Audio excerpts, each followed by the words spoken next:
So friends, look at the news. है ये आपको बताते हैं। यूपी के 10 जिलों में HIV के ऐसे 40 मामले सामने आए हैं जो टैटू बनवाने के बाद संक्रमित हुए। 40 में से 26 ऐसे लोग मिले जिन्होंने सड़क किनारे टैटू बनवाया था।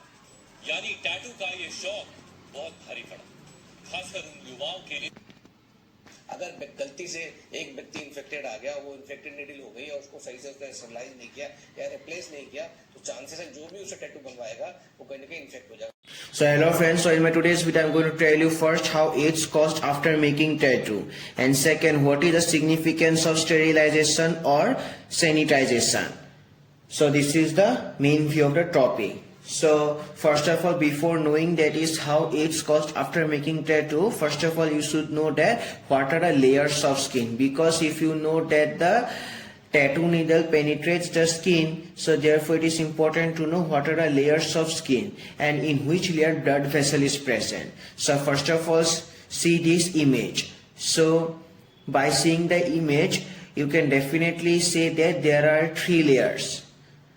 The three layers are epidermis, dermis and hypodermis.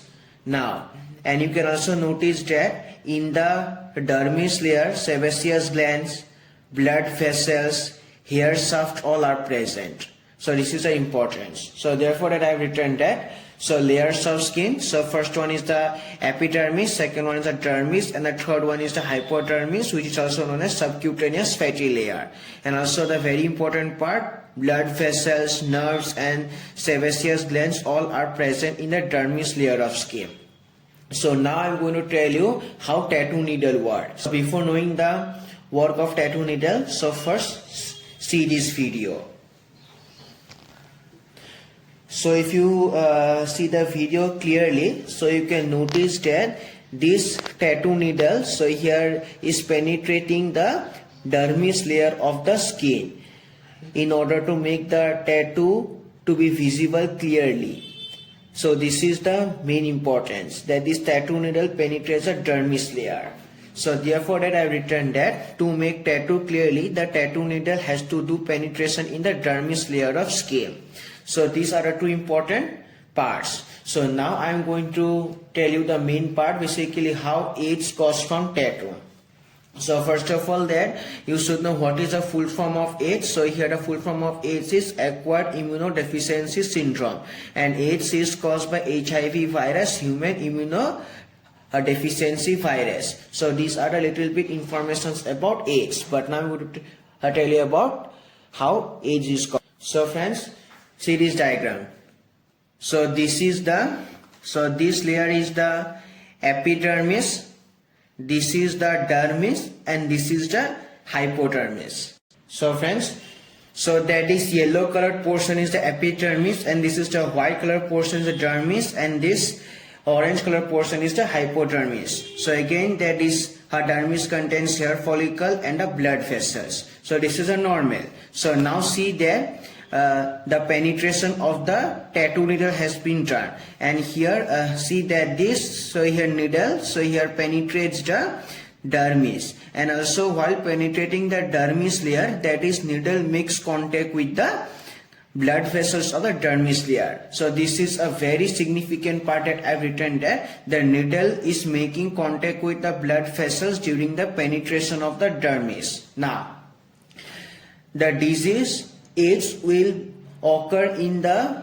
person who has made tattoo if the needle is contaminated with a virus. That means in this needle a virus is present, but if the needle is not contaminated with any infectious agent, then there is no problem if the person makes tattoo. So now I have considered that this needle is contaminated with HIV virus, because I have to show basically how AIDS is caused after making tattoo.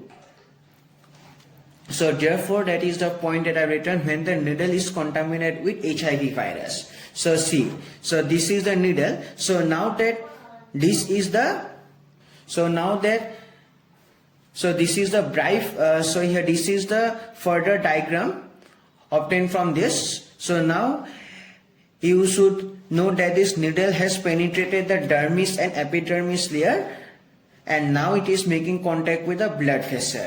So now see that this contaminated needle has already penetrated the dermis layer, and now it is making contact with the blood vessel. Now when this needle makes contact with the blood vessel, then all the virus particles which are present in the contaminated needle also transfer from this needle and spread into the blood vessel, and then from the blood all these virus particles transported into the circulation and through the body, through the blood. So therefore that I have written that during the time of contact with the blood vessel, the HIV virus passes to the blood vessel of the non-infected person from the contaminated needle. Through blood, HIV spreads in the whole body through the blood circulation. So in this way, AIDS caused by the virus HIV, and it is caused from tattoo. So after reaching the blood vessel, so just like blood travels throughout the whole body, along with the blood, that HIV virus also travels throughout the whole body. That's all. So in this way, AIDS is transferred. So now I am going to tell you, so here what is sterilization and what is the importance of sterilization and how this sterilization is important for preventing transmission of HIV virus. So before knowing the importance, so first you should know what is sterilization. So see that, so this is a simple article or a material which is contaminated material. So contaminated material, that means in this materials where infectious agents which can cause multiple diseases or infections to a living being are present, and these are the spores of the infectious agent. And all these spores, so here that is on germination, on reproduction and on further growth, they will give rise to these infectious agents. So these are little information about spore, but only you should remember that this contaminated article, so here contains infectious agents and their spores. So now see that sterilization or sanitization process has been done, and you can see that after sterilization process that this material is free from all the infectious agents and even their spores, and that process is known as sterilization, and through sterilization that contaminated article is converted to non-contaminated article. So this is the sterilization process. See, the process by which infectious agents like bacteria, parasites, fungi and viruses kill along with the reproductive spores, and the article made free from all these infectious agents, and that process is known as sterilization. So now again I am going to show you basically how this AIDS or HIV virus, so here transferred to a tattoo needle from an infected person. So see that this is a person infected with HIV virus. So now that this person has made tattoo, so therefore that this tattoo needle also has to penetrate the epidermis and dermis layers of this person. So now again that during the penetration of the dermis layer, that this tattoo needle has to make contact with the blood vessel, and in the blood vessel of this infected person already HIV virus is present. So during this contact, that this HIV virus, so here spreads from a blood vessel and spreads and goes into the needle, and as a result that needle is made contaminated. Now if this needle is directly injected into another non-infected person, then in that person, so here HIV will cause, as I already discussed. But if this contaminated needle is sterilized and then it is injected into another person, then AIDS will not transmit or not occur in the next person. So see, that contaminated needle is now injected into the skin of non-infected person.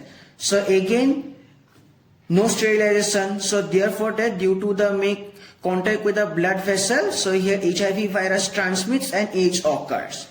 So this is without sterilization. But see, with sterilization what happens? That this contaminated needle, so first it undergoes sterilization. So through the process of sterilization it is with non-contaminated. That means all the infectious agents have been already killed. So now that this non-contaminated needle is injected into the body of non-infected person. So see that no non-contaminated, that means no HIV virus. So therefore in this case, if this tattoo needle makes contact with the blood vessel of this person, then no HIV transmission will occur, because in this needle no HIV virus is present. If no transmission of HIV virus, then no AIDS will occur. So therefore all these portions I've written that when the tattoo needle injected into the skin of a person infected with HIV virus, then the virus transmitted from the person to a needle, as I've already mentioned. But now the importance come about sterilization. So here first I'm going to discuss what happens without sterilization. When the HIV contaminated needle, so here directly injected into the skin of a non-infected person without sterilization, then the virus spreads to the body of the non-infected person, so AIDS occur. But with sterilization, when the HIV contaminated needle injected into the skin of a non-infected person after sterilization, then the virus can't spread to the body of the non-infected person. Why? As it has been already killed by sterilization process. So therefore no AIDS occurs.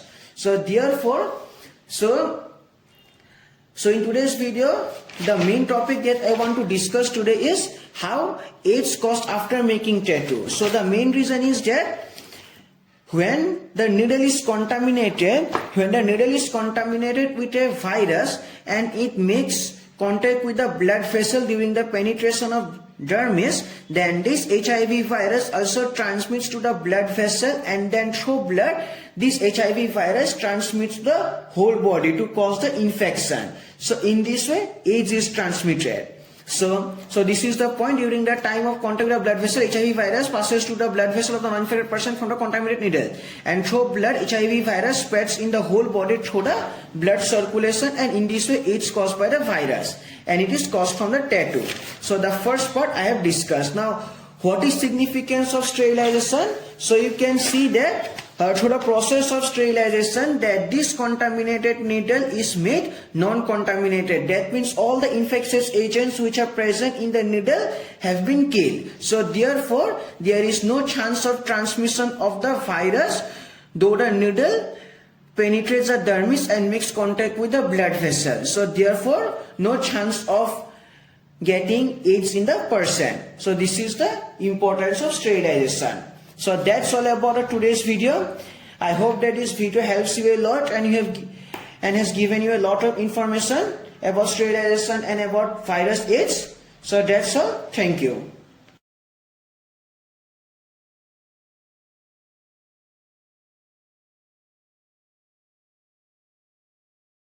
Friends, look at the news. आपने कभी किसी पुरुष को pregnant होते देखा है या सुना हो कि किसी पुरुष को मैटरनिटी लीव मिल गई हो? मैटरनिटी लीव उन कामकाजी महिलाओं के लिए है जो मां बनने वाली हो या मां बन गई हो। लेकिन यहाँ मामला कुछ उलट निकला। जिस मैटरनिटी लीव का कॉन्सेप्ट प्रेगनेंसी और उसके बाद महिलाओं को आने वाली दिक्कतों को दूर करने के लिए लाया गया था, लेकिन नीति बनाने वालों को भी कहाँ पता होगा कि बिहार एजुकेशन डिपार्टमेंट यानी बिहार का शिक्षा विभाग इतना उदार होगा कि एक पुरुष टीचर को मैटरनिटी लीव दे देगा। और टीचर ने भी शिक्षा विभाग की उदारता का मान रखा और कई दिनों तक स्कूल से गायब रहे। जब यह जानकारी पब्लिक में आई, तब जाकर कहीं विभाग को याद आया कि वैज्ञानिक अभी ऐसी। So hello friends, so in my today's video I'm going to prove that the male is not pregnant, the male has other disease, or the news is false. So first of all, that you should understand what is pregnancy and what is the physiological cause of pregnancy. So first of all, I'm going to discuss what is the definition of pregnancy. So before discussing definition of pregnancy, you should know what is fertilization. So see in this diagram that the male gamete sperm and the female gamete ovum, they are doing fusion with each other, and that fusion of the male and female gametes is known as fertilization. And you can see there are through the process of fertilization, zygote is formed.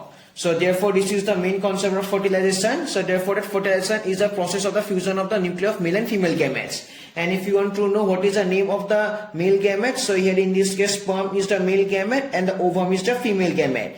And see that testis, and this testis produces sperm and this ovary produces ova. So now I'm going to discuss you what is parturition.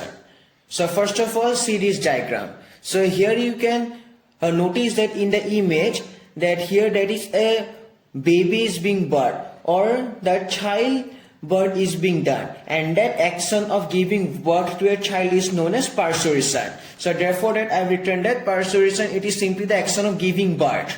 Now by understanding this fertilization and parturition, you can understand what is pregnancy. So here pregnancy simply it is a time period between the fertilization and the parturition.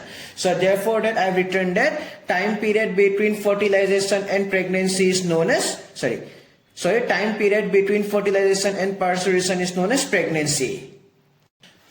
So till now that is I have explained you what is a pregnancy, that is it is simply the time period between the fertilization and parturition. So now I am going to explain you what are the physiological changes happen during a pregnancy and also all the events which take place after fertilization like cleavage, implantation, and all these events that is come under pregnancy because till now no childbirth has been done.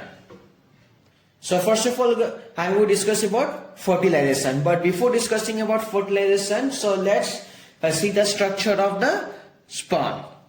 So see that this is the structure of the sperm, and in this structure of sperm you can see that there is a flagella or tail-like structure, and due to the presence of this flagella or tail-like structure in the sperm, that is the sperm has motility. And now see the ovum. Now here if you see the ovum, there the ovum has no flagella-like structure to give it motility. So therefore that this ovum in this case is a non-motile, whereas the sperm is a motile.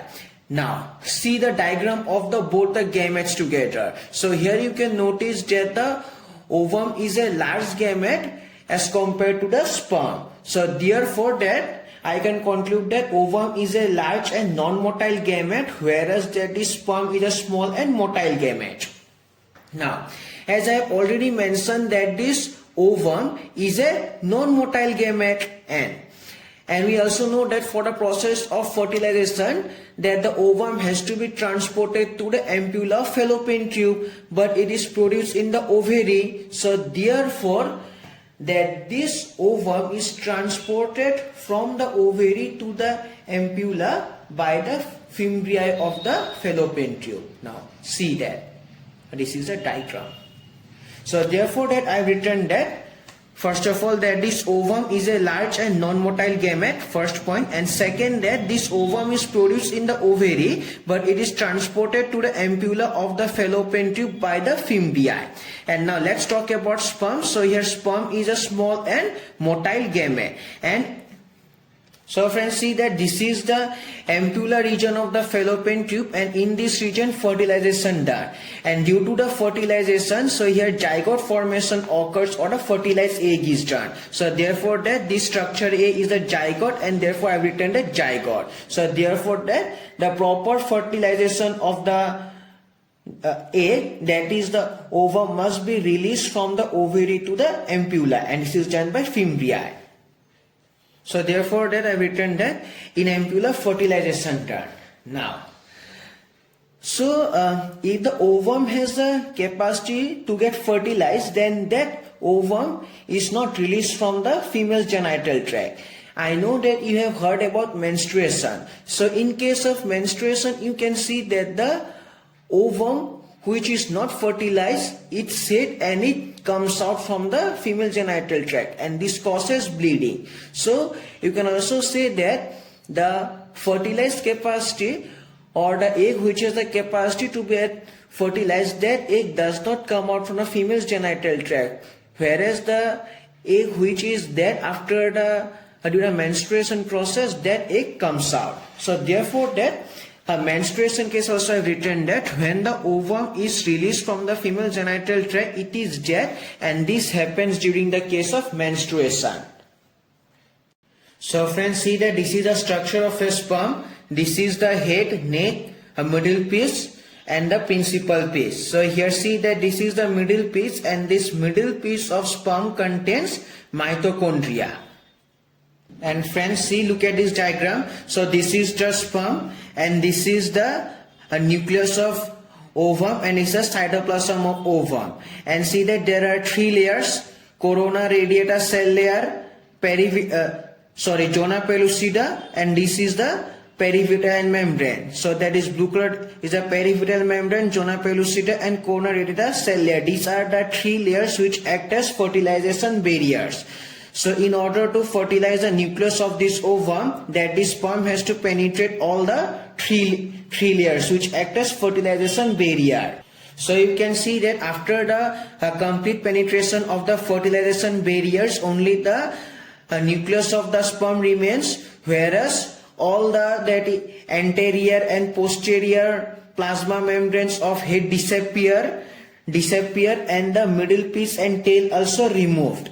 And finally that this fertilization done. And as I already mentioned that in the middle piece of mitochondria only, that is the in the middle piece of sperm, that is the mitochondria of the sperm was there. So therefore the mitochondria of the sperm also damaged due to penetration of the fertilization barriers. So therefore that I have written that the mitochondria of sperm present in the middle piece of sperm, and after the penetration of fertilization barriers, only the nucleus of sperm enters, whereas the acrosomal cap, the anterior plasma membrane of head, the posterior, so these two remove, and the posterior plasma membrane of head futures to the perivitral membrane, and the middle piece and tail of sperm also removed. So therefore that you can say that in zygote the mitochondria component is completely, that is, maternal in origin, because that in the penetration of fertilization barriers the mitochondria of sperm that damage. And also that this mitochondria gives energy to zygote for the further process of cleavage or for the further embryo development, and all this comes from the ova. And friends, see that this is the ampulla where the fertilization done, and after the fertilization process has been done, that the zygote undergoes cleavage process and also implantation process, and all these changes and processes so here take place in the female genital tract, because normally in the ampulla of the fallopian tube of female genital tract, so here fertilization done, and all the changes also take place in the female genital tract. And due to this also, in case of pregnancy, all the changes and symptoms occur in the female's body. So therefore that this is a normal compound. I have written that the zygote formation done normally in the ampulla of the fallopian tube, and all the changes for the embryo development take place in the female genital tract. And also for the changes, so here some processes like cleavage process, implantation, and all these processes take place in the female's body. And also you can say that due to all the changes are taking place for the embryo development in a female genital tract, and due to these changes also, so here that in the female's body you can notice that changes and symptoms of pregnancy develop. So this is a normal case. So now this is the abnormal situation, and I have written here complications that proves that this male pregnancy can't be a true. So first of all, that as I have mentioned that changes and symptoms if related to pregnancy will occur in the male's body only when the fertilization of ovum done in the male genital tract or the male abdominal cavity. But as I have already mentioned that the ovum is a large non-motile gamete, so therefore it can't be transported from the female genital tract to the male genital tract. So therefore I have written that but for this the ovum must be transported from the female genital tract to male genital tract if the fertilization has to be done in the male genital tract, but due to the non-motile nature of the ovum, that this can't be happen. So therefore that I've written that, hence this is not possible. So this is the first complication. So friends, let's discuss about a little bit about implantation. So here friends, see that at the process of implantation, that the blastocyst, the developing embryo, first attach the uterine columnar epithelium, and see that it causes penetration, and finally that due to penetration, that the whole blastocyst, so here enters inside the endometrial stroma, and then after, so here decidual reaction happens, and due to decidual reaction, so here decidua formation occurs, decidua basalis and decidua capsularis. So here you can notice that this is the decidua capsularis and this is the decidua basalis, and here also it is very important for the decidua formation, that is for the further nutrition of the embryo. Now here you must know that if the formation of this decidua capsularis and decidua basalis, so here does not take place, then the embryo will not get nutrition further, and as a result the embryo will get die. So therefore that this a decidual reaction, and both decidua capsularis and decidua basalis, they provide nutrition to a developing embryo until placenta formation occurs. So this is the importance. And also friends, see that this diagram. So here you can notice that during the case of pregnancy, the size of uterus increases at the process of hypertrophy and hyperplasia. And due to the increase in the size of uterus also, that is a proper penetration occurs and the implantation process is able to be done clearly. So therefore that I've written about implantation there. During implantation, the developing embryo penetrates the layers of uterine endometrium, and also the size of uterus increases during pregnancy, so that the function layer of uterine endometrium increases and the proper development of embryo can occur through the implantation process, and through this also a decidual reaction happens, and this provides nutrition to the developing embryo until placenta formation occurs. So this is a normal. But friends, do you know that in males, so here that is seminal vesicle, so here prostate gland and bulbourethral glands are present, but these glands can't be penetrated by the a fertilized egg or the developing embryo. So therefore that is the implantation will not be done. So as a result, that is no penetration, no implantation, so therefore no nutrition, so the fertilized egg will die automatically. So therefore this is the second reason that shows that it is false. The zygote will be unable to do penetration in the seminal vesicle, prostate gland or in the bulbourethral gland. If the zygote does penetration, yes. So this is the other situation also, and if this happens also, then the person may die because of a kidney problem. See that, urinary bladder. So therefore that this is also not possible. So therefore that I can assure that by seeing the two complications about the condition, first of all that the ovum is large and it is non-motile gamete, so it can be transported from the female genital tract to male genital tract, and only when the fertilization will take place in the male genital tract, then only changes will occur in the male's body and the male will get pregnant. But this so here that is transportation is not possible, so therefore the male can't get pregnant. So this is the first reason. And the second reason also, if by chance, so here that is the fertilized egg or the egg is fertilized, then also the egg will die because the egg will not get nutrition. So that's all about it.